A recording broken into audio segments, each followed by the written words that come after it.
Terima kasih pemirsa, Anda masih bersama kami di MNC News Now. Cabang olahraga dayung mempersembahkan 2 medali emas untuk Indonesia di ajang SEA Games ke-31 Vietnam.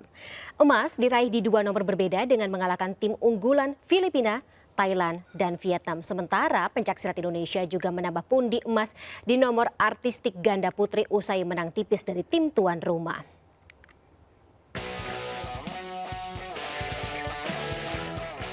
Atlet dayung menyumbang 2 emas untuk Indonesia dalam ajang SEA Games Vietnam yang digelar di Hai Phong Canoeing and Rowing Training Center, Vietnam, Rabu siang.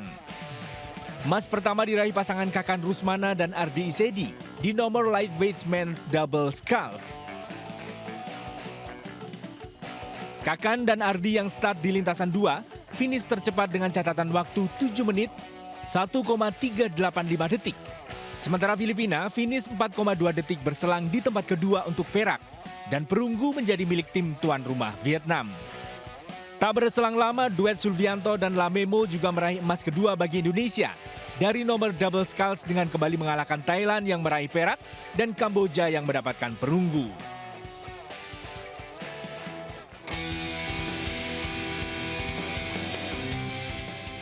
Tim pencaksilat Indonesia juga menambah pundi emas di nomor artistik ganda putri.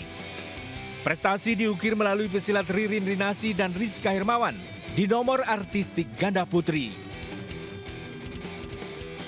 Tampil di Bak Tuliam Gymnasium Hanoi, Vietnam, Ririn dan Rizka berhasil mengalahkan wakil tuan rumah Vietnam dengan mengumpulkan 9.955 poin. Sementara Vietnam meraih 9.925 poin.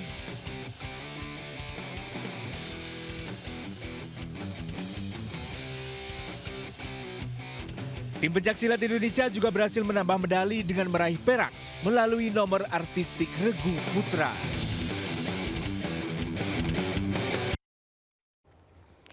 Nah, hingga Rabu malam, kontingen Indonesia sementara ini menempati peringkat ketiga klasemen medali SEA Games 2021 Vietnam. Rincian dari 8 medali, yakni 3 emas, 4 perak, dan 1 perunggu. Dan pemirsa, juga tahukah Anda bahwa Indonesia ini merupakan juara umum gelaran SEA Games sebanyak 10 kali. Dan negara kita juga berada di posisi kedua saat ini sebagai peraih medali terbanyak selama gelaran tersebut, yakni 5.307 medali di bawah Thailand yang mengkoleksi 5.758 medali. Nah, upaya untuk kembali berjaya dalam SEA Games kali ini kembali dilakukan tentunya oleh para Garuda Indonesia dengan dukungan dari berbagai pihak. Apakah kita bisa mematahkan kondisi absen juara selama kurang lebih 1 dekade dalam SEA Games kali ini? Selain berdoa, kita akan gali dalam dialog sore hari ini bersama Deputi Bidang Peningkatan Prestasi Olahraga Kemenpora Chandra Bakti dan Frins Simanjutak selaku pengamat dan konsultan olahraga. Selamat sore Bapak-bapak, salam olahraga. Salam olahraga. Selamat sore Pak Bakti. Selamat sore Pak Fitz. Apa kabar? Baik, alhamdulillah sehat-sehat ya. Siap Pak Fitz. Alhamdulillah. Pak Bakti lagi di Hanoi, Vietnam saat ini Bang Fritz. Jadi belum bisa bergabung sama kita secara langsung. Tapi saya langsung saja ke Pak Bakti. Saya ingin mengucapkan selamat sebelumnya, walaupun memang dirasa terlalu dini, tapi tetap saja ini merupakan salah satu capaian yang membuat kita cukup senang tentunya sebagai pendukung utama dari Garuda Indonesia. Kita berada di posisi ketiga, Pak Bakti, dan tentunya harusnya sih kita lebih atau target kita lebih tinggi, karena kita tidak hanya mengincar capaian target 3 besar, kita sih pengennya jadi juara dalam SEA Games tahun ini. Nah, kalau mungkin bisa digambarkan saat ini Pak Bakti, kesiapan dan juga kondisi para atlet lainnya yang akan bertanding dalam waktu dekat lainnya seperti apa? Ya, terima kasih Mbak Fani. Selamat sore Pak Nisa dan Pak Fitz. Ini sudah lama nih nggak berjumpa dengan Pak Fitz karena pandemi. Iya, betul. Baik juga Pak Fitz ya, baik secara virtual. Ya. Tentu kalau kita bicara tentang kesiapan para atlet, ya ini memang kita sudah, artinya para atlet kita sudah siap untuk berkompetisi dalam arena SEA Games di Vietnam tahun 2022 ini.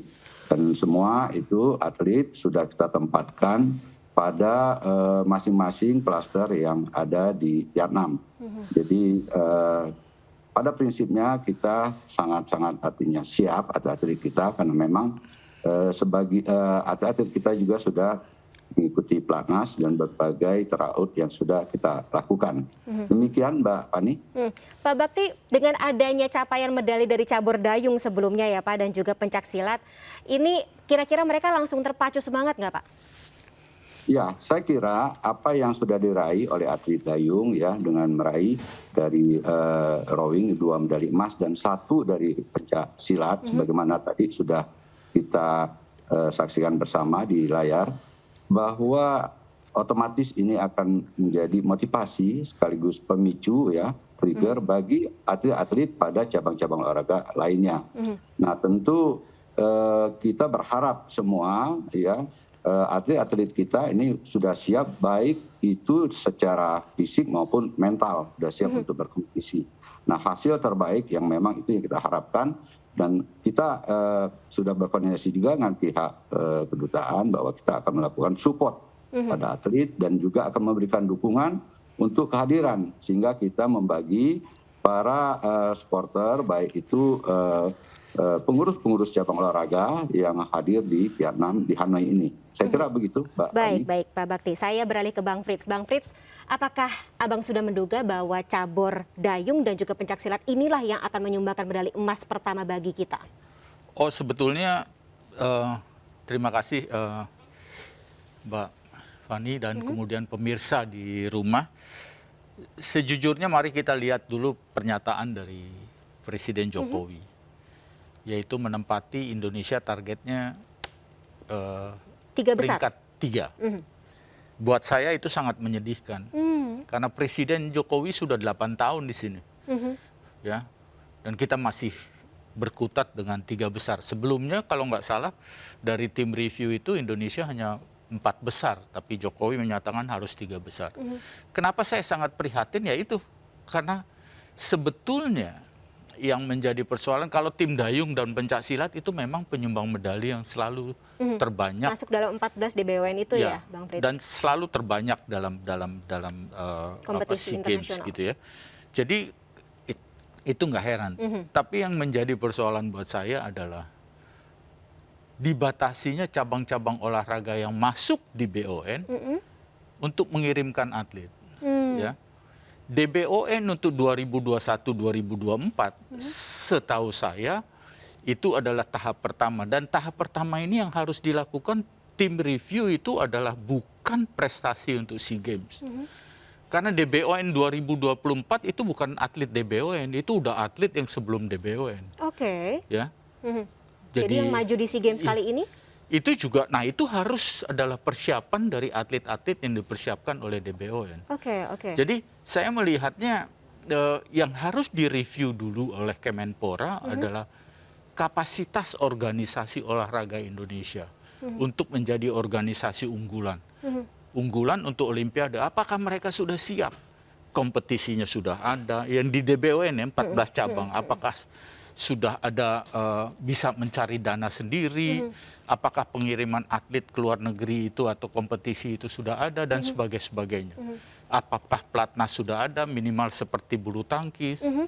Jadi yang harus direview adalah kapasitas organisasi olahraga unggulan DBON untuk menuju Olimpiade. Oke. Mereka dan saat siap ini nggak? reviewnya belum dirasa? Saya nggak lihat, yang direview adalah atlet senam satu kalau nggak salah tidak dikirim. Iya, baik. Ya? Kami juga mendengar Jadi, itu sempat viral ya. Sementara cabang apa Vivonim atau apa itu dikirim, Favonim? Iya itu dikirim.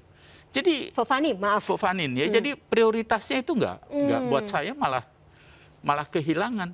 Buat saya 4 tahun pertama ini yang harus dilakukan oleh pemerintah adalah mereview kapasitas organisasi untuk menuju Olimpiade. Kalau itu tidak dilakukan, kita lihat tahun 92 kita dapat 2 medali emas, sampai sekarang itu kita hanya memperoleh 1 medali emas. Kenapa ini terjadi? Karena kapasitas organisasinya, kapasitas organisasinya itu belum bisa menggerak menuju prestasi sana. Jadi kalau atlet disiapkan, tapi kapasitas organisasinya itu tidak siap, sampai kapan juga kita tidak bisa siap.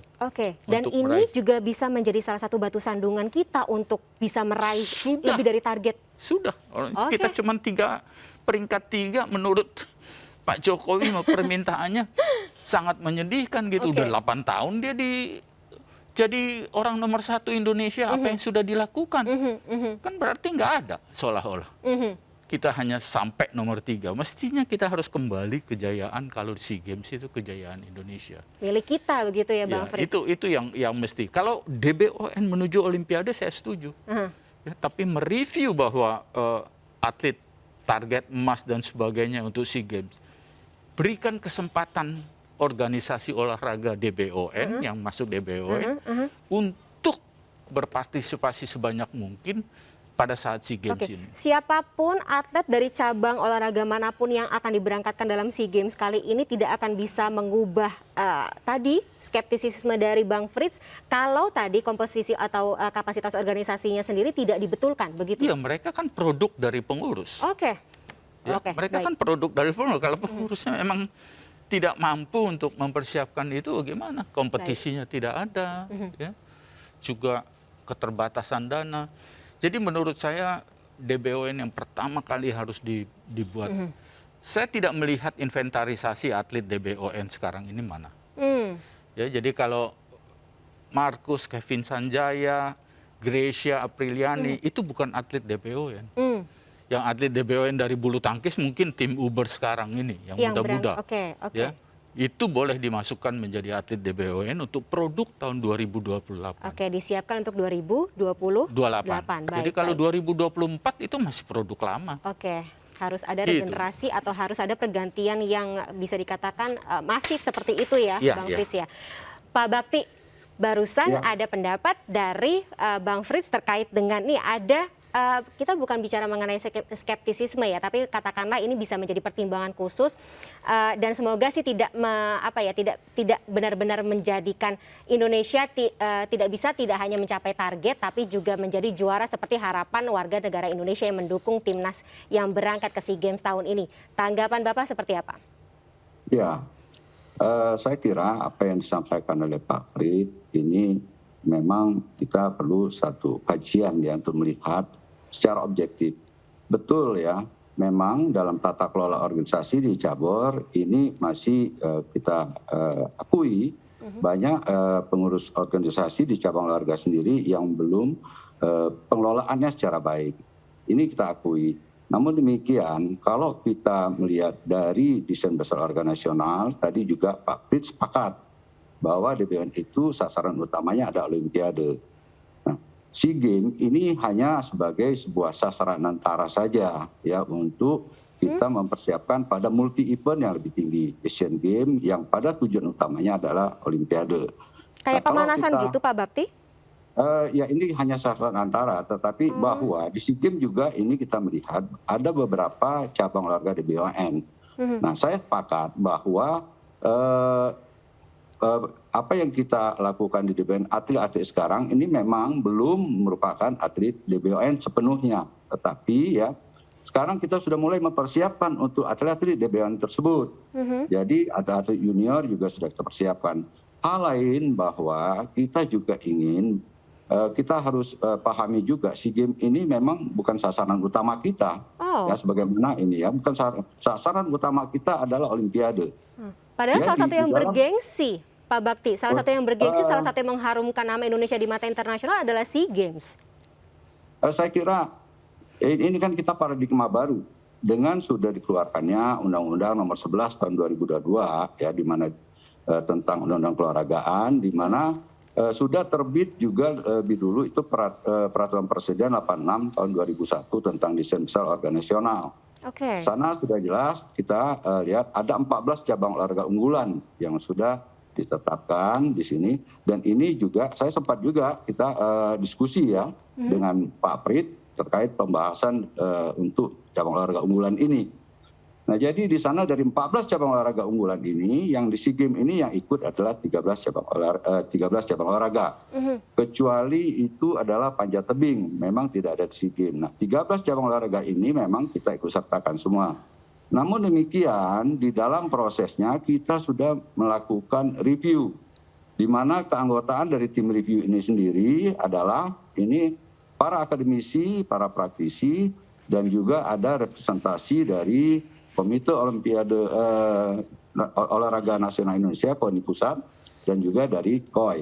Nah, perlu saya sampaikan bahwa di dalam review tersebut, cabang olahraga itu juga mendapatkan rekomendasi dari KONI Pusat, ya. Jadi dari KONI Pusat. Jadi kita tidak melakukan ini tanpa satu artinya rekomendasi dari KONI sebagaimana dimanakan oleh Undang-Undang Nomor 11 Tahun 2022. Jadi saya kurang sepakat kalau dikatakan ini kita hanya artinya mengkaji itu hanya hanya sembarang. Saya tidak. Saya kira kita sudah melakukan melalui tim review dengan kajian yang cukup baik terhadap atlet-atlet yang sudah kita kirim. Sebagai satu contoh, ya, memang ada perubahan di pengiriman kontingen tahun ini adalah jika di Filipina kemarin itu jumlah atlet yang dikirim adalah 850. Nah, sekarang kita dari hasil review kita melihat potensi atlet-atlet yang dikirim itu adalah atlet-atlet yang punya potensi untuk prestasi meraih medali. Sehingga jumlah atlet yang dikirim itu tidak lebih dari 490. Jadi ini juga kita mencoba bahwa tentu untuk memanfaatkan anggaran itu seoptimal mungkin untuk mendukung para atlet meraih prestasi. Saya kira demikian, Mbak Fani. Baik. Kalau misalnya tadi dari perkataan Pak Bakti ada ketidaksetujuan atau mungkin sanggahan terkait dengan tadi pernyataan dari Bang Frits, tapi kita akan gali lebih dalam segmen berikutnya. Tetaplah bersama kami pemirsa di MNC News Now.